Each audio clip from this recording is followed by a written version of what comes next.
السلام عليكم. أكلة النهاردة بقى بريحة وطعم أكل أمهاتنا زمان، الأكل اللي كلنا بنحبه ونعشقه، ومهما جددنا وغيرنا في الأكلات والوصفات هيفضل أكل أمهاتنا هو الأساس، وهو الأكل اللي بيفرحنا ويبسطنا، وكمان هو اللي بيشبعنا. يلا بينا نسمي بسم الله ونشوف أكلة النهاردة عملناها ازاي. أنا جبت لحمة، حطيتها في حلة فيها معلقة كده من السمنة، هبتدي أحمرها وأشوحها كويس جدا.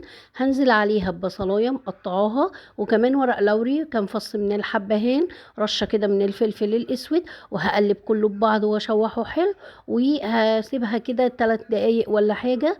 وبعد كده هنزل عليها بطماطماية مبشورة أو حتى ضربها في الخلاط، و هنزل عليها بالمية المغلية، وهسيبها بقى على نار عالية تغلي كده شوية، وبعدين هوطي وهدي عليها. وأحلى لحمة تاكليها اللي بتهدي عليها النار.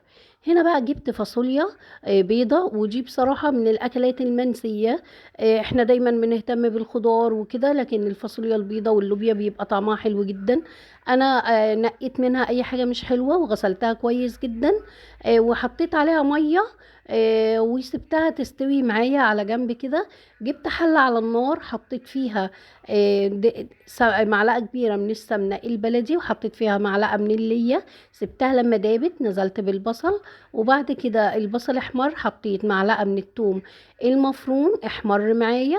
حطيت معلقة من الصلصة، ودي للناس اللي بتشتكي ان الصلصة بتبوظ معاها بسرعة. يا جماعة حطوها في الفريزر، عمرها ما بتبوظ لآخر حتة فيها.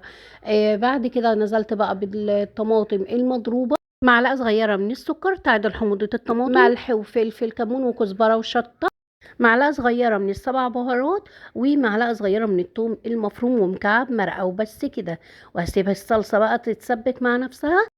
ويلا نعمل حبة رز حلوين. حطيت الزيت، حطيت شعرية، وحطيت كمان لسان عصفور. جربي تحمري الشعرية مع لسان العصفور بيبقى طعمه تحفة.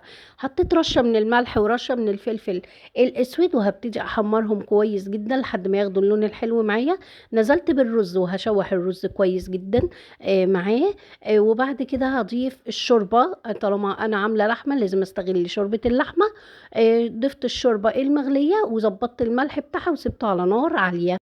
كانت الصلصة عندي اتسبكت بقى واخدت اللون حلو كده. يعني ايه اتسبكت؟ يعني الزيوت والدهون اللي فيها طلعت على الوش. هنا الفاصوليا بتاعتي كانت استوت، خدتها صفتها وشطفتها شطفة تحت الحنفية. هبتدي انزلها بقى في الصلصة، هقلبها في الصلصة شوية كده لحد ما تاخد الطعم الحلو من الصلصة. وهنزل عليها بقى، اصفي عليها الشوربة بتاعت اللحمة. هضيف لها بقى هنا اللحمة، وهقلب كله ببعضه كده، وهغطي عليها واسيبها تغلي اول كام غلوه كده على نار عاليه، وبعدين اوطي عليها.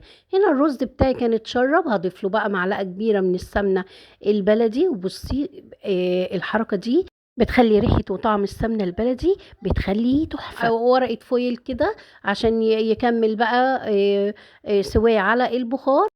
هديت النار وحطيت له الشياطة وسبته يكمل سوا. هنا الفاصوليا بتاعتي بقى كانت استوت وبقت تحفة، فظيعة يا جماعة. والله الفاصوليا البيضة من الأكلات الحلوة جدا اللي قليل بنعملها، بس والله حلوة قوي هي واللوبيا.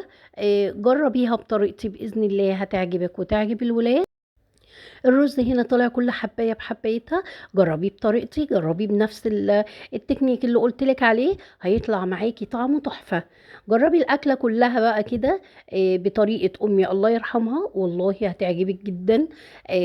طعم وريحه قلب البيت كله.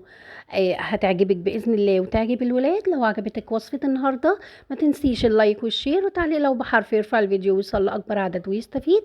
استودعكم الله الذي لا تضيع ودائعه، ودمتم في حفظ الله وأمنه، والسلام عليكم ورحمة الله.